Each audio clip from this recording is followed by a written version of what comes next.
Good morning friends, આપણે છેલ્લે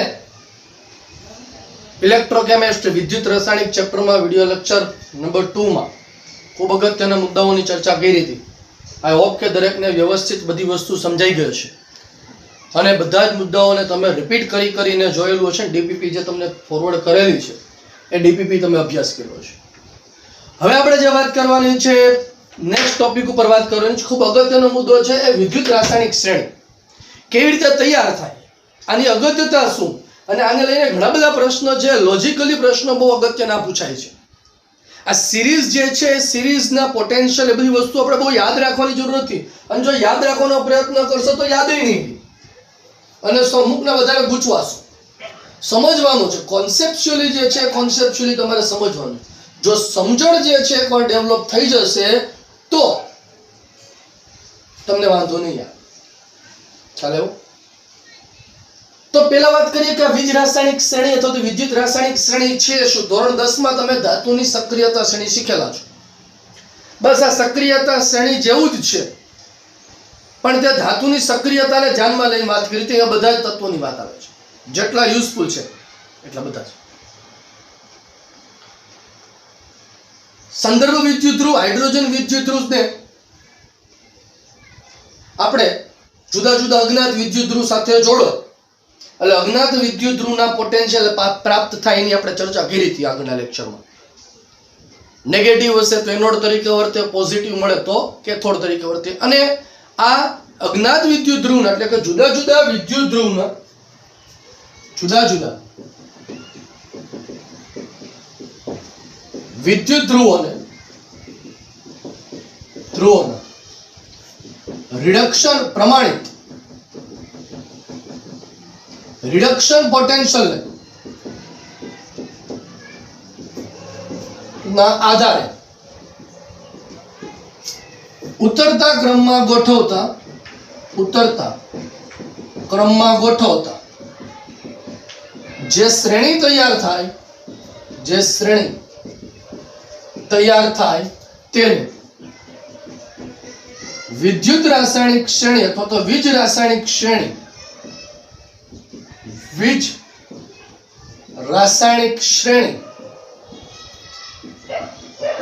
કહેવાય છે. જુદા જુદા અજ્ઞાત વિદ્યુત ધ્રુવને તમે હાઇડ્રોજન વાયુ વિદ્યુત ધ્રુવ સાથે જોડો એટલે તમને પ્રમાણિત E0 રિડક્શન મળે. આયુપીએસસી દ્વારા આપણે રિડક્શન પોટેન્શિયલને પ્રમાણિત ગણવાનું કીધું છે. તો એ રિડક્શન પોટેન્શિયલ જે મળે એને તમે ઉતરતા ક્રમમાં ગોઠવો એટલે એનો અર્થ શું થયો તો કે ઉપરની તરફ જે હશે ને રિડક્શન પોટેન્શિયલ વધુ હશે, નીચેની બાજુ જે હશે ને રિડક્શન પોટેન્શિયલ ઓછા હશે. ઉપરની બાજુ વાળા જે હશે રિડક્શન પોટેન્શિયલ કેવા હશે? વધુ. નીચેની બાજુ વાળા છે ને રિડક્શન પોટેન્શિયલ કેવા હશે? વધુ. તો એને આધારે તમે જ્યારે ઉતરતા ક્રમમાં ગોઠવો અને જે શ્રેણી તૈયાર થાય એને વિદ્યુત રાસાયણિક શ્રેણી અથવા તો ઇલેક્ટ્રોકેમિકલ સિરીઝ તરીકે ઓળખવામાં આવે છે.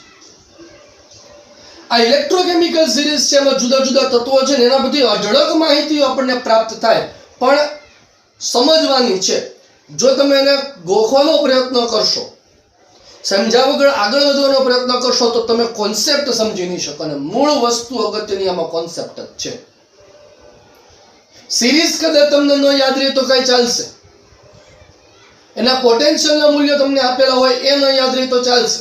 ધોરણ 11 માં રેડોક્સના ચેપ્ટરમાં સિરીઝ આવેલી છે અને આમાં પણ છે, પણ હું દર વખતે વસ્તુ કહું છું કે તમારે લગભગ કોઈ જગ્યાએ ઇલેક્ટ્રોકેમિકલ સિરીઝની જરૂરિયાત નહીં પડે, માત્ર સમજણ જોશે. એકવાર જો સમજણ ડેવલપ થઈ જશે તો વાંધો નહીં આવે. બરોબર? તો આપણે આ વીજ રાસાયણિક શ્રેણી જે છે એ વીજ રાસાયણિક શ્રેણીને આપણે યાદ રાખવી પડશે. અને યાદ રાખવા માટેની અમુક ટ્રીક છે, શોર્ટ ટ્રીક છે. આપણે એક સ્ટોરીથી આપણે એને સમજવાનો પ્રયત્ન કરીએ છીએ. બરોબર? તો આ વીજ રાસાયણિક શ્રેણી છે એ વ્યાખ્યા તમે લખી નાખી છે. હવે હું અહીંયા સ્ક્રીન પર વીજ રાસાયણિક શ્રેણી લખું છું. બરોબર? મિડલમાં હાઇડ્રોજન વિદ્યુત ધ્રુવ આવે કારણ કે એનો પ્રમાણિત રિડક્શન પોટેન્શિયલ 0 આવે. આ હાઇડ્રોજન, આનો E0 રિડક્શન 0 વોલ્ટ આવે. શ્રેણીને ઉપર તરફ જાઓ અને રિડક્શન પોટેન્શિયલ પોઝિટિવ હશે, નીચેની બાજુ કોણ હશે? Reduction potential negative. નીચેથી જો આપણે શરૂ કરીએ રિડક્શન પોટેન્શિયલ ને જો નીચેની બાજુથી આપણે શરૂ કરીએ તો સૌથી પહેલા આવશે લિથિયમ. લિથિયમ યાદ રાખવા માટે શું કરવું તો કે લિથિયમ કે બાબા સરદાર. આ યાદ રાખવા માટેની ટ્રીક છે. આ એક પહેલી વસ્તુ છે. લિથિયમ કે બાબા સરદાર. કાકા નાના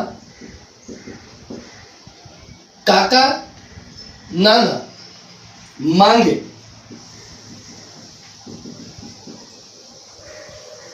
आलू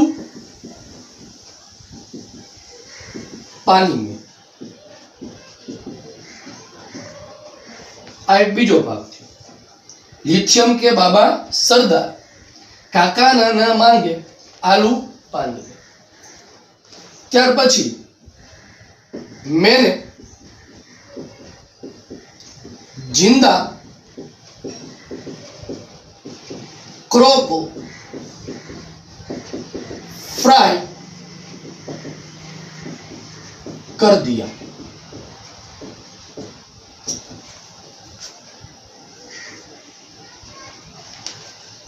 लिथियम के बाबा सरदार, काका नाना मांगे आलू पानी में, मैंने जिंदा क्रो को फ्राई कर दिया. હવે પાછો અહીંથી જ કન્ટિન્યુ છો. આ બાજુથી જ કન્ટિન્યુ આપણે રિપીટ કરીએ.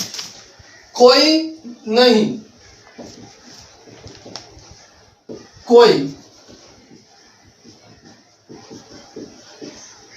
नहीं सूझा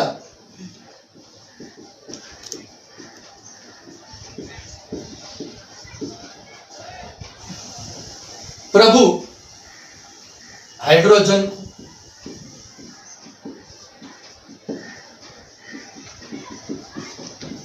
અહીંયા હાઇડ્રોજન નો E0 રિડક્શન પોટેન્શિયલ 0 વોલ્ટ થઈ ગયું.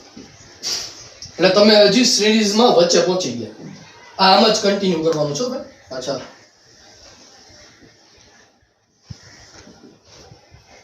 એટલે સિરીઝ વધતી જ છે ઉપર. આપણે તો મર્યાદા છે. એટલે એનો અર્થ એવો થયો કે લિથિયમ નો E0 રિડક્શન એ સૌથી ઓછો હશે.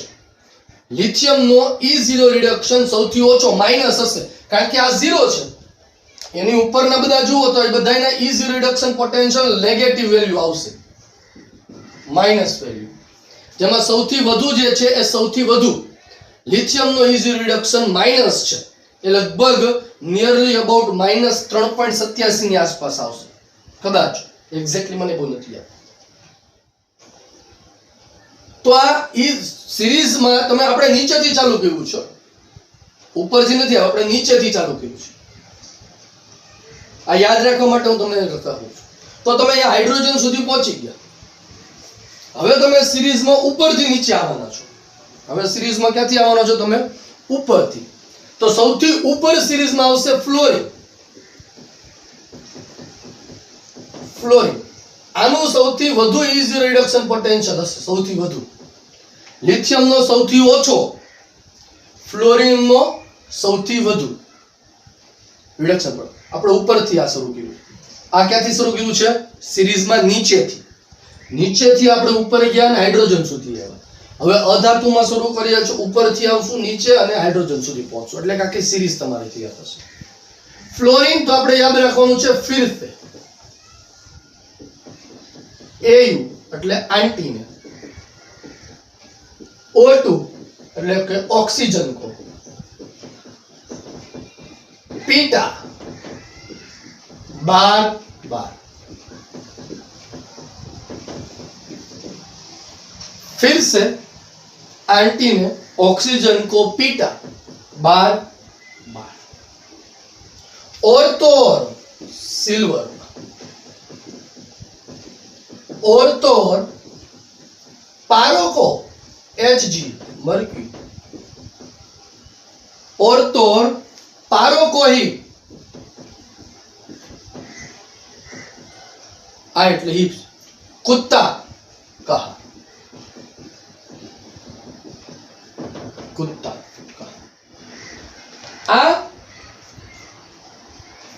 ઝીરો રિડક્શન પોટેન્શિયલ ઉપરથી નીચે આવો એમ ઘટશે. ઈઝી રિડક્શન ઘટે છે એટલે અહીંથી ફરી પાછું ક્યાં જોઈન થઈ જાય તમારે હાઇડ્રોજન. આ સિરીઝમાં ઉપરથી નીચે તરફ આવો છો. આઈ રિપીટ, અહીંયા જે મેં તમને સમજાવ્યું છે એ નીચેથી ઉપર આવો છો અને સેન્ટરમાં પહોંચ્યા. અહીંયા જે આપણે સમજીએ છીએ એ ઉપરથી નીચે આવીએ છીએ અને સેન્ટરમાં પહોંચીએ છીએ. આની સિવાય ઘણા બધા તત્વો છે આમાં વચ્ચે આવશે.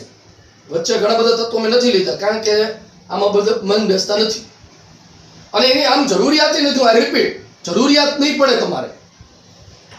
આ એટલા માટે છે કે આ રેગ્યુલર તમારે યુઝમાં બધા આવશે અને આને રિલેટેડ પ્રશ્નો જો પૂછાય તો તમને આવડવા જોઈએ. એટલા માટે એની જે અહીંયા ચર્ચા કરીશું.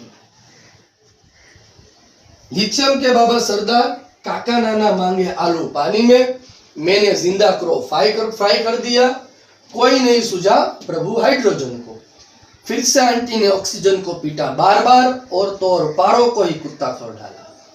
અને હાઇડ્રોજન ક્લિયર છે. આ બધાના ઈઝી રિડક્શન છે નેગેટિવ હશે. આનો ઈઝી રિડક્શન છે હાઇડ્રોજનનો સેન્ટરમાં છે એ 0 હતો. સ્વાભાવિક છે આનો ઈઝી રિડક્શન કેવો હશે? પોઝિટિવ. એટલે એનો અર્થ એવો છે ઉપરથી નીચે આવો પોઝિટિવ ઘટતા ગયા 0 આવ્યો. નેગેટિવ વધતા ગયા મેક્સિમમ નેગેટિવ. બરાબર છે.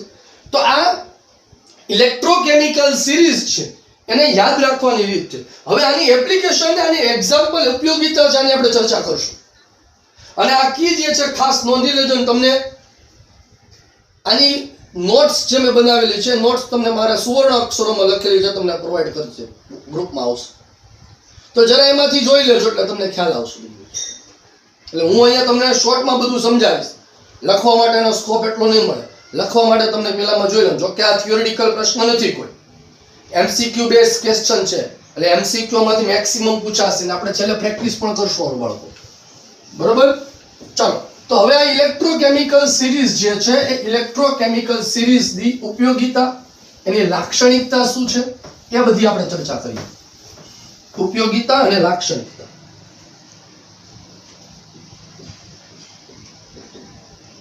ઉપયોગિતા અને લાક્ષણિકતા ઇલેક્ટ્રોકેમિકલ સિરીઝ. જ્યારે ઇલેક્ટ્રોકેમિકલ સિરીઝ ઉપર આપણે વાત કરીએ તો સૌથી ઉપર કોણ હતો? એમાં ફ્લોરિન જેનો ઈઝી રિડક્શન વધુ હતો, પોઝિટિવ સૌથી. અને નીચેની બાજુ આવો એટલે વચ્ચે સેન્ટરમાં હાઇડ્રોજન હતો, E0 રિડક્શન એનો 0 વોલ્ટ હતો. નીચેની બાજુ હજી આવો અને સૌથી નીચે હતો લિથિયમ જેનો E0 રિડક્શન નેગેટિવ છે. આ કંઈક આવું પિક્ચર્સ ઇલેક્ટ્રોકેમિકલ સિરીઝનું નીકળીને બહાર આવે. E0 રિડક્શન સૌથી વધુ કોનો છે? ફ્લોરિનનો. સૌથી વધુ વિદ્યુત તત્વો છે. વિદ્યુત ઋણતા સાથે બહુ સંબંધ નથી પાછું, એમ જોડતા નહીં બધા જોડતા, પણ એવી સમજણ તમે લઈ શકો. ઘણી રેફરન્સ બુકમાં આ સિરીઝ ઊંધી આપી હોય, નીચેથી ચાલુ કરી, તો એને કોને ધ્યાનમાં રાખીને લક્ષ પહેર્યું હોય તો કે ધાતુની સક્રિયતાને. આમ જોવા જાવ તો સક્રિયતા શ્રેણી ઊંધું જ થયું. સક્રિયતા શ્રેણી 10મા ધોરણમાં તમારે આવતી હતી, જરા જોઈ લેજો. એનું રિવર્સ થયું કહેવાય સક્રિયતા શ્રેણી. બરોબર. તો સેન્ટરમાં E0 રિડક્શન છે, હાઇડ્રોજનનો અહીંયા 0 લીધેલો છે, ફ્લોરિનનો પોઝિટિવ આવશે અને લિથિયમ છે એનો વેલ્યુ નેગેટિવ આવે છે. એટલે એનો અર્થ એવો થયો કે શ્રેણીમાં ઉપરથી નીચે તરફ આવો એટલે E0 રિડક્શન ઘટે છે. E0 રિડક્શન શું થાય છે? ઘટે છે. એટલે કાલે જે વાત કરી એના અહીંયા આપણે જાણી શકીએ કે જો અજ્ઞાત अर्धकोश के जे श्रेणी में हाइड्रोजन विद्युत ध्रुव करता ऊपर आवे छे એટલે કે એનો અર્થ શું થયો? તો કે એનો E0 રિડક્શન કેવો હોવો જોઈએ? પોઝિટિવ. કોઈ અજ્ઞાત વિદ્યુત ધ્રુવ એ શ્રેણીમાં ધારો કે અહીંયા ઉપર આવે છે અને એનો E0 રિડક્શન એ ઉપર હોય તો કેવો હશે? 0 કરતો ઉપર, તો પોઝિટિવ હશે. આ ઉપરની બાજુ વાળા છે આ બધા એની પોઝિટિવ વેલ્યુ હશે, આ બધા છે એની કેવી વેલ્યુ હશે? નેગેટિવ. તો શ્રેણીમાં ઉપરની બાજુ વાળા છે એ પોઝિટિવ E0 રિડક્શન ધરાવતા છે. તો હાઇડ્રોજન સાથે જોડતા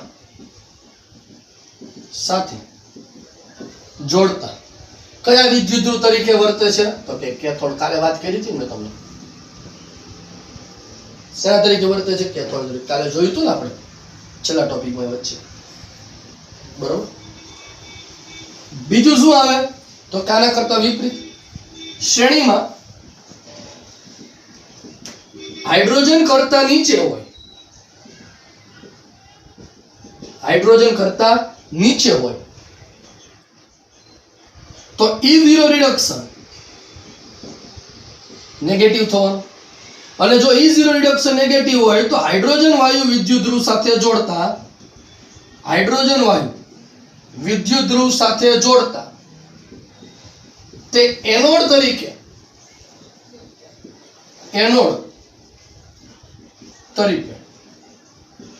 વર્તે છે. કાલે ચર્ચા કરી હતી પણ આ શ્રેણીમાંથી સમજાવું છું. હાઇડ્રોજનનો 0 જો શ્રેણીમાં હાઇડ્રોજન કરતા ઉપર હશે તો વેલ્યુ પોઝિટિવ, તો કેથોડ તરીકે વર્તે. અને નીચે હોય તો શેના તરીકે વર્તે? એનોડ તરીકે. ક્લિયર વસ્તુ છે અને સમજી શકો છો કારણ કે આગળના લેક્ચરમાં સમજાવેલું છે. આ એક માહિતી પ્રાપ્ત થાય. બીજી અગત્યની માહિતી શું પ્રાપ્ત થાય છે જરા જુઓ.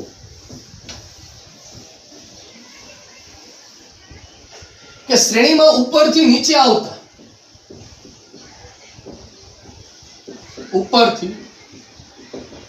આવતા E0 રિડક્શન ઘટે છે એટલે કે E0 ઓક્સિડેશન વધે છે. કારણ કે E0 રિડક્શન અને E0 ઓક્સિડેશન બંને સરખા જ હોય પણ નેગેટિવ ને પોઝિટિવ. એટલે આના જો E0 રિડક્શન પોઝિટિવ હશે તો ઓક્સિડેશન કેવો થવાનો? નેગેટિવ. અહીંયા નીચે E0 રિડક્શન નેગેટિવ છે તો ઓક્સિડેશન કેવો થવાનો? પોઝિટિવ. એટલે શ્રેણીમાં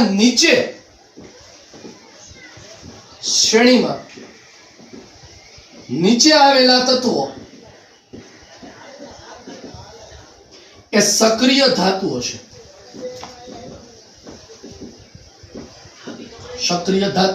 અને હમણાં શ્રેણી આપણે જોઈએ તમારે ઓલમોસ્ટ બધી ધાતુઓ નીચે જ આવે છે. આલ્કલાઇન અર્ધ ધાતુ, પેલું લિથિયમ કે બાબા સરદાર, આલ્કલાઇન અર્ધ તત્વો છે. એટલે એ બધાના E0 રિડક્શન છે એ તમારા નેગેટિવ છે. શ્રેણીમાં નીચે હોય તે સક્રિય ધાતુ કહેવાય. દાખલા તરીકે આલ્કલી અને આલ્કલાઇન અર્ધ ધાતુ તત્વો. શ્રેણીમાં સૌથી ઉપર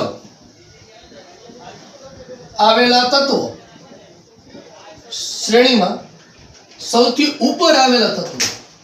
કે જેમના E0 રિડક્શન પોઝિટિવ છે તેમને સક્રિય અધાતુ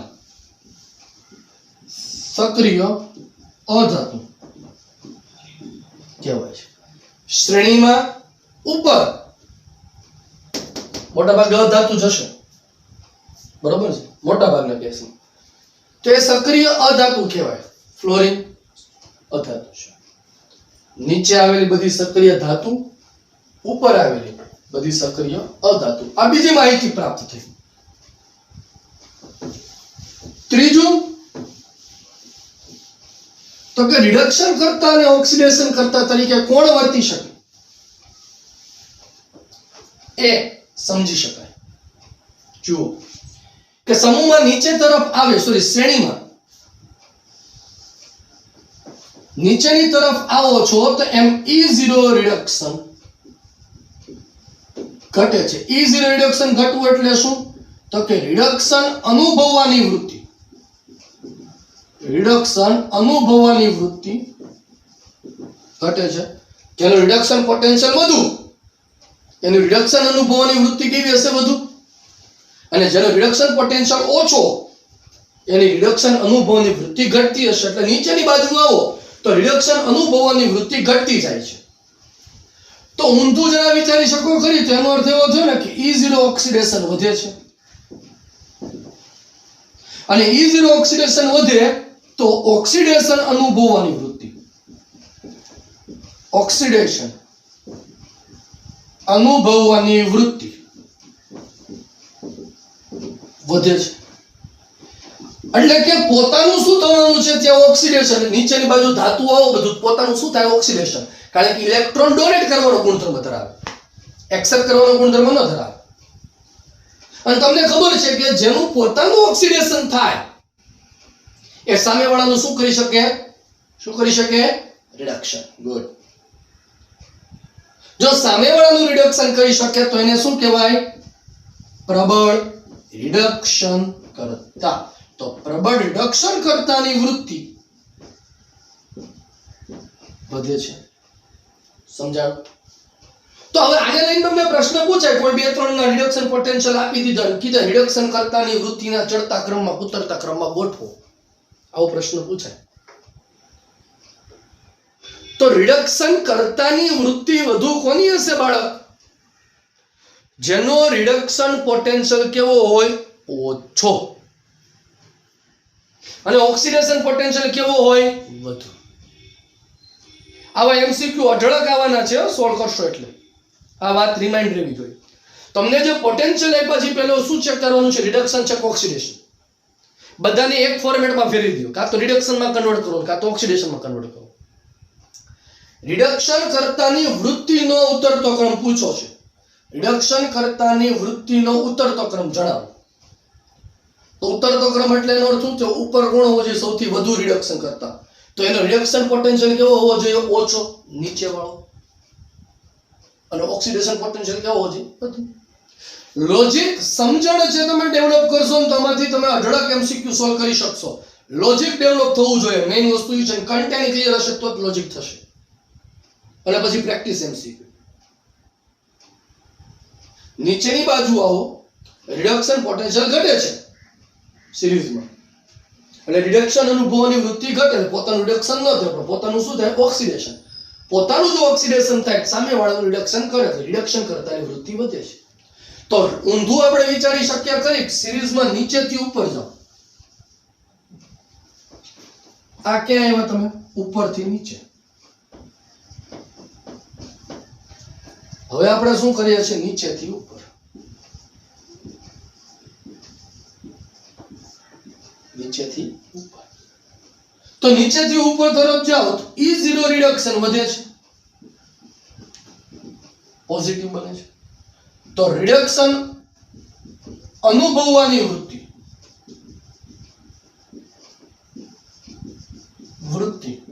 વધે છે.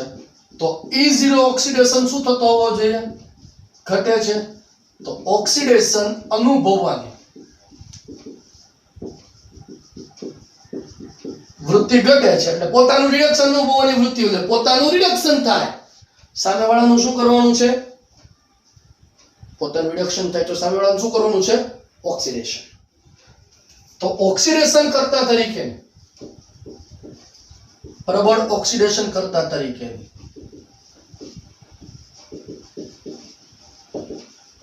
વૃત્તિ વધે છે. એટલે ઉપરવાળા જે ઓક્સિડેશન કરતા તરીકે વર્તી શકે, નીચેવાળા કના તરીકે વર્તી શકે, રિડક્શન કરતા તરીકે. આ બહુ અગત્યનો મુદ્દો છે અને આ સમજાવવો જોઈએ. ચાલે એવું. ત્યાર પછી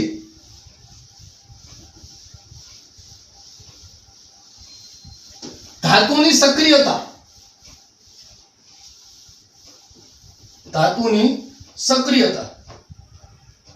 ધાતુની સક્રિયતાને આધારે ધાતુને 3 ભાગમાં ડિવાઈડ કરેલા છે. પહેલો ભાગ જે છે એ સ્ટ્રોંગલી ઇલેક્ટ્રોપોઝિટિવ, પછી છે મોડરેટ ઇલેક્ટ્રોપોઝિટિવ અને વીકલી ઇલેક્ટ્રોપોઝિટિવ મેટર. સ્ટ્રોંગ ઇલેક્ટ્રોપોઝિટિવ મેટર ધાતુની સક્રિયતાને સ્ટ્રોંગ ઇલેક્ટ્રોપોઝિટિવ મેટર.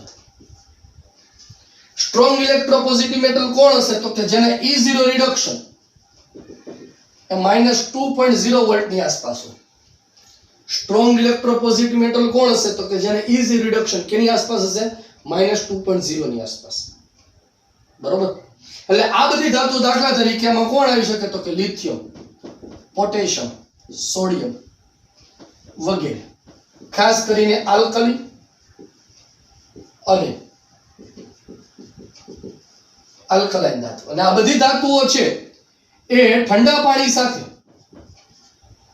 ઠંડા H2O સાથે પ્રક્રિયા કરી હાઇડ્રોજન વાયુ લિબરેટ કરે છે. આગળ રેડોક્સના ટોપિકમાં ચર્ચા આવી ગઈ છે. કોણ હાઇડ્રોજન સાથે પાણી સાથે પ્રક્રિયા કરીને હાઇડ્રોજન ઉત્પન્ન કરે કે ન કરે, ન ખબર પડી હોય તો એકવાર જોઈ લેજો રેડોક્સ ટોપિક. અને અહીંયા તો પાછું આવેલું જ છે. સ્ટ્રોંગલી ઇલેક્ટ્રોપોઝિટિવ મેટલ કે જેના રિડક્શન પોટેન્શિયલ એ -2 ની આસપાસ આવતા હોય, એ નીચેની બાજુ વાળા બધા એ બધા સ્ટ્રોંગ ઇલેક્ટ્રોપોઝિટિવ કીધા છે. એટલે ઠંડા પાણી સાથે પણ પ્રક્રિયા કરી શકે ને હાઇડ્રોજન વાયુ લિબરેટ કરી શકે. જ્યારે moderate electro positive metal, moderate electropositive metal કે જેમના E0 રિડક્શન એ 0 થી લઈને -2 ની વચ્ચે આવતા હોય, 0 થી લઈને -2 ની વચ્ચે, અહીંયા મીડિયમ લેવલના. દાખલા તરીકે એલ્યુમિનિયમ, ઝિંક વગેરે, કોબાલ્ટ, નિકલ, આ બધા મોડરેટ એટલે મધ્યમ વર્ગના કહેવાય. આ બધા જે છે એ ઠંડા પાણી સાથે પ્રક્રિયા નહીં કરે, પણ પાણીની વરાળ સાથે, સ્ટીમ સાથે હાઇડ્રોજનને લિબરેટ કરી શકે, H2 વાયુ ઉત્પન્ન કરી શકે. અને ત્રીજું જે છે એ ત્રીજું વીક ઇલેક્ટ્રોપોઝિટિવ મેટલ, વીક ઇલેક્ટ્રોપોઝિટિવ મેટલ કે જેના E0 રિડક્શન પોઝિટિવ હોય. દાખલા તરીકે ઓરોન એટલે કે ગોલ્ડ, મર્ક્યુરી, પ્લેટિનિયમ, આ બધાના રિડક્શન પોટેન્શિયલ કેવા છે? પોઝિટિવ. તો એ વીક ઇલેક્ટ્રોપોઝિટિવ મેટલ કીધા કે જે પાણી સાથે કે પછી એટલે કે ઠંડા કે ગરમ પાણી સાથે પ્રક્રિયા કરી શકતા નથી. તો strong ઇલેક્ટ્રોપોઝિટિવ metal, moderate electropositive metal અને વીક ઇલેક્ટ્રોપોઝિટિવ મેટલ એ સિરીઝ પરથી તમે નક્કી કરી શકો ક્યાં આવે છે. આ માહિતી પ્રાપ્ત થઈ. અને છેલ્લે સૌથી અગત્યની માહિતી, ખૂબ જ અગત્યની માહિતી, વિસ્થાપન પ્રક્રિયાઓ કોણ આપી શકશે?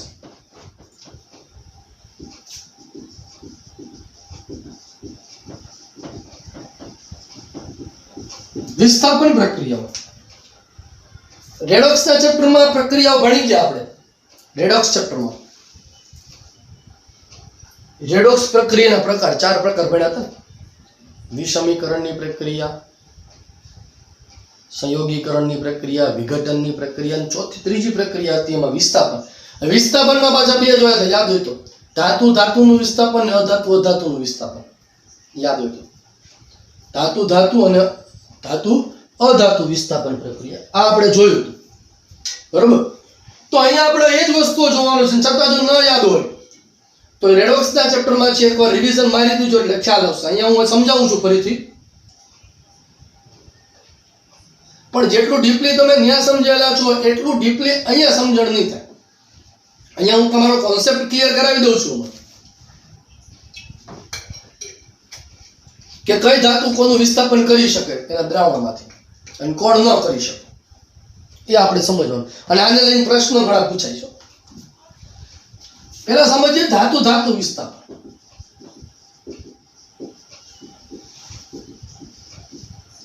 ધાતુ ધાતુ વિસ્થાપન, બરોબર.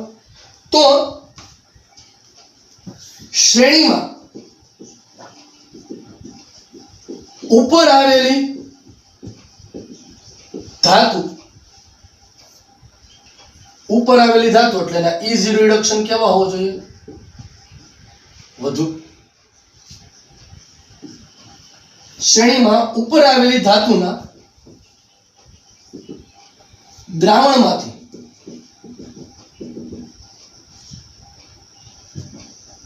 આ ધાતુ આયનનું વિસ્થાપન શ્રેણીમાં નીચે આવેલી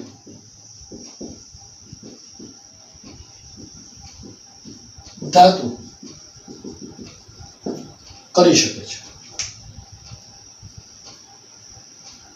એટલે નીચે વાળો એ ઉપર આવેલી ધાતુના દ્રાવણમાંથી એનું વિસ્થાપન કરી શકે. એટલે એનો અર્થ એવો થયો કે સ્ટ્રોંગ ઇલેક્ટ્રોપોઝિટિવ મેટલ એ મોડરેટ અથવા તો વીક ઇલેક્ટ્રોપોઝિટિવ મેટલના આયનમાંથી એનું વિસ્થાપન કરી શકશે. હવે આને લઈને પ્રશ્ન તમને ઘણા પૂછાય, બે જોડેલા હોય પ્રક્રિયા થાય કે નહીં થાય. હવે આપણે એક્ઝામ્પલ માટે ધોરણ 11 માં જઈએ. તમને યાદ હોય તો ધોરણ 11 માં રેડોક્સ પ્રક્રિયાની શરૂઆતમાં આપણે આવી ચર્ચા કરી હતી કે અહીંયા કોપર સલ્ફેટનું દ્રાવણ છે, વાદળી રંગનું દ્રાવણ છે. એટલે દ્રાવણમાં કોપર +2 છે અને અહીંયા ઝિંક ધાતુની પટ્ટી છે. થોડાક સમય સુધી રાખી મૂક્યું એટલે વાદળી રંગના દ્રાવણની તીવ્રતા ધીમે ધીમે ઘટતી ગયા હોય. એવું હતું ને, લાખો કરોડો વર્ષ પહેલાની વાત છે, એટલે જરા રિવિઝન મારજો. આ એવું. એટલે એનો અર્થ શું થયો કહેવાય તો કે અહીંયા પ્રક્રિયા થઈ છે તો જ થાય. એટલે પ્રક્રિયા થઈ એટલે એનો અર્થ શું થયો તો કે અહીંયા કોપર +2 છે, અહીંયા કોણ છે, ઝિંક છે. પ્રક્રિયા થવા માટે Zn માંથી Zn +2 થવું પડે. એટલે આ એનોડ તરીકે વર્તો છે તો જ પ્રક્રિયા થાય, બાકી ન થાય. અને કોપર +2 એ 2 ઇલેક્ટ્રોન મેળવી કોપર સોલિડમાં રૂપાંતરણ પામતો હોવો જોઈએ, એટલે આ કેથોડ તરીકે વર્તે. હવે આ કેથોડ તરીકે વર્તે તો એનો રિડક્શન પોટેન્શિયલ કેવો હોવો જોઈએ? E0 રિડક્શન તો કે વધુ હોવો જોઈએ. અને આનો E0 રિડક્શન કેવો હોવો જોઈએ? ઓછો હોવો જોઈએ, તો જ પ્રક્રિયા થાય. જો E0 રિડક્શન વધુ એટલે આનું રિડક્શન થાય. આનો E0 રિડક્શન છે ઓછો છે તો ઓક્સિડેશન પોટેન્શિયલ કેવો હશે? વધુ હશે. આ તો જ પ્રક્રિયા થાય, બાકી પ્રક્રિયા ન થાય. તો જરા જોવો જે E0 રિડક્શન વધુ છે તે ક્યાં આવેલા છે? નીચે આવેલું છે. સોરી, E0 રિડક્શન વધુ એટલે ઉપર હોય અને E0 રિડક્શન ઓછો તો ક્યાં હશે? નીચે. તો જરા સિરીઝમાં જોઈ લ્યો છો, કોપર ક્યાં આવતો તો? નીચે આવતો તો છેલ્લે. મર્ક્યુરી કો ઈ કુત્તા ખવડાલા સૌથી અહીંયા આવશે. અને ઝિંક ક્યાં છે? નીચે. તો સિરીઝમાં ક્યાં? કોપર અહીંયા ઉપર હશે, ઉપર. ઝિંક અહીંયા નીચે આવશે.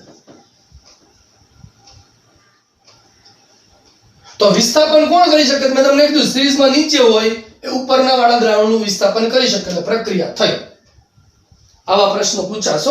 આઈ રિપીટ, ઘણા બધા આવા પ્રશ્નો પૂછાય તો આ ખબર પડવી જોઈએ સિરીઝમાં. હવે જે આંધું ઊંધું વિચાર્યું હોત તો પ્રક્રિયા થાત કે દ્રાવણમાં ZnSO4 નું દ્રાવણ લ્યો,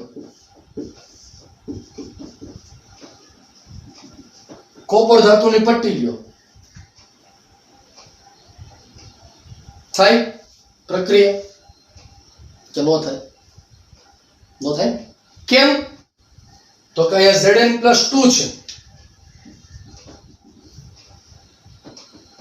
અહીંયા કોપર છે. પ્રક્રિયા થવા માટે કોપરમાંથી કોપર +2 થવું પડે અને Zn માંથી Zn+2 માંથી Zn, એટલે એનો અર્થ શું? આનું રિડક્શન થયું. આનું શું થયું? ઓક્સિડેશન પડે. આનો તો રિડક્શન પોટેન્શિયલ કેવો છે? ઓછો છે. એટલે આ પ્રક્રિયા થશે નહીં. આપણને ખબર છે ને રિડક્શન પોટેન્શિયલ, ઝિંક નો રિડક્શન પોટેન્શિયલ અને કોપર નો રિડક્શન પોટેન્શિયલ. ઝિંક નો -0.76 ની આસપાસ છે રિડક્શન પોટેન્શિયલ, E0 રિડક્શન. અને કોપર નો E0 રિડક્શન એ +0.34 વોલ્ટની આસપાસ છે. બરોબર? એટલે અહીંયા પ્રક્રિયા થશે. ક્લિયર છે દરેક વિદ્યાર્થીને? તો પ્રક્રિયા થવા માટે જરૂરી શું છે? વિસ્થાપન કોણ ક્યારે કોનું કરી શકે? તો એક જ વસ્તુ યાદ રાખવાની છે કે સ્ટ્રોંગ ઇલેક્ટ્રોપોઝિટિવ મેટલ એ લેસ ઇલેક્ટ્રોપોઝિટિવ મેટલના આયનમાંથી એનું વિસ્થાપન કરી શકે. એટલે નીચે વાળા હોય એના સળિયા હોવા જોઈએ અને ઉપર વાળા છે એનું શું હોવું જોઈએ? દ્રાવણ હોવું જોઈએ. ધાતુ માટે. જ્યારે અધાતુ માટે શું હશે? તો કે ઊંધું હશે. આના કરતા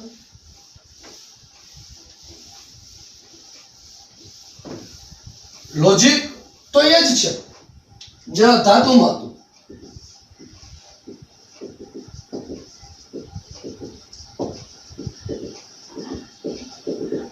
અધાતુ વિસ્થાપન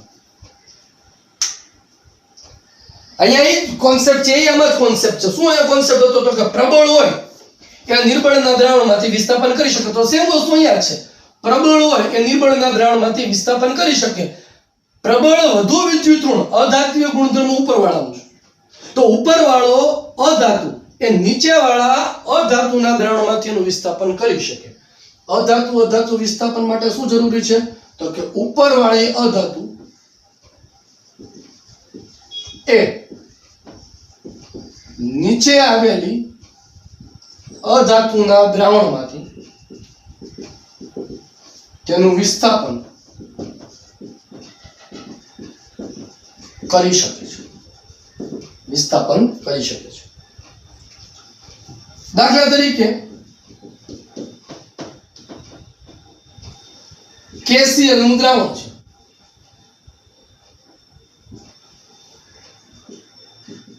ફ્લોરિન વડે પ્રક્રિયા કરો છો. ફ્લોરિન યા તો એક કામ કરી Cl2 નું દ્રાવણ અને Ki.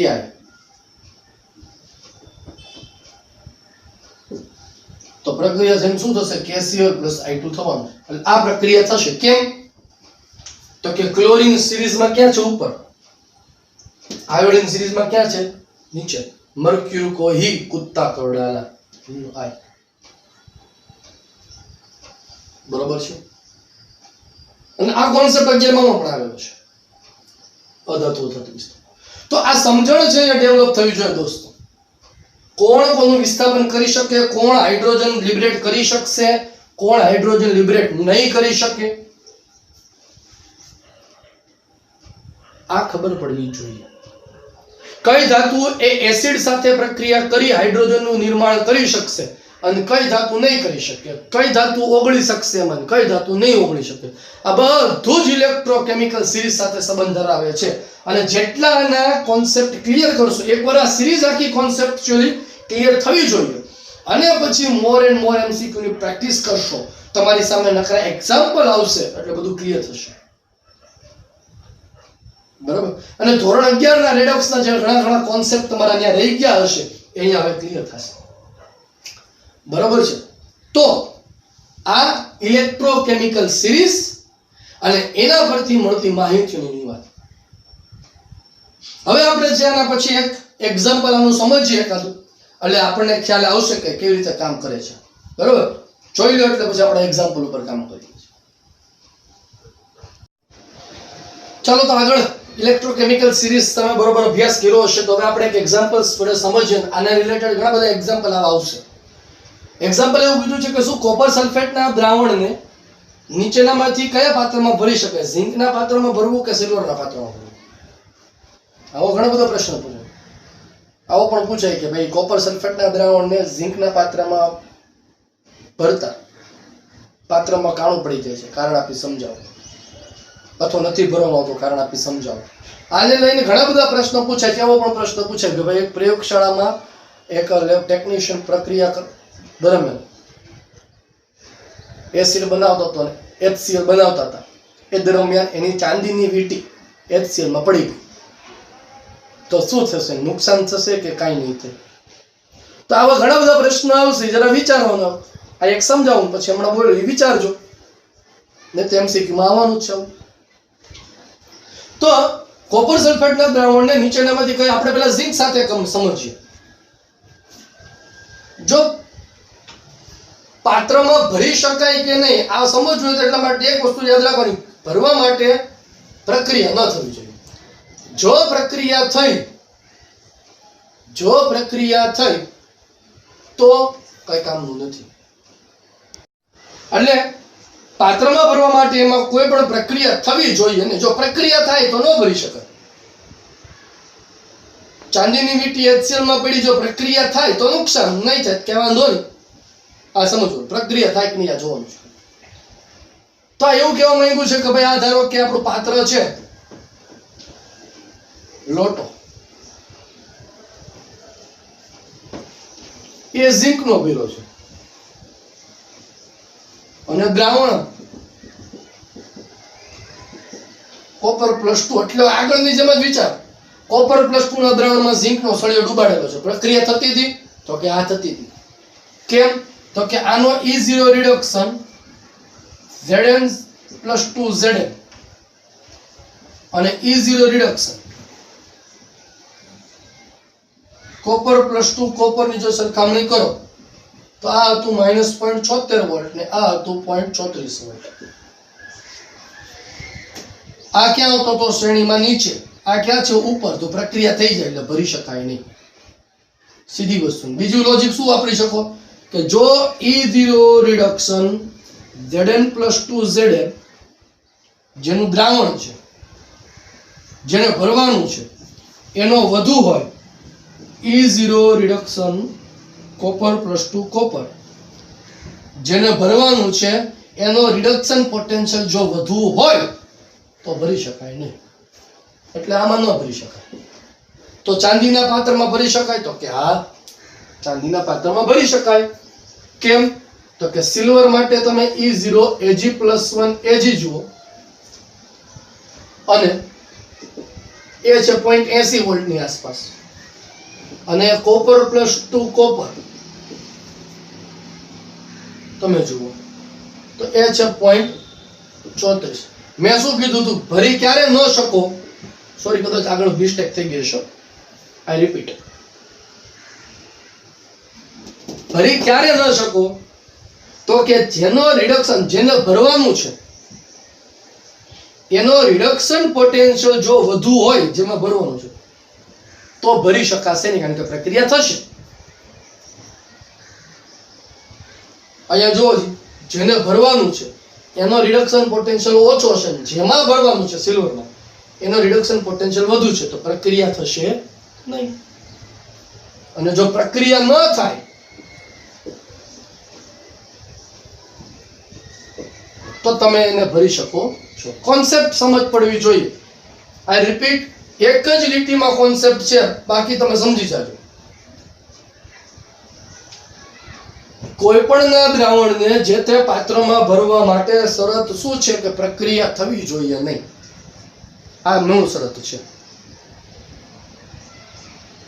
એટલે જેને તમે ભરવાના છો કોપર +2 અને જેમાં ભરવાના છો એના રિડક્શન પોટેન્શિયલ ને જોઈ લેવાનું અથવા તો સિરીઝમાં જોઈ લેવાનું.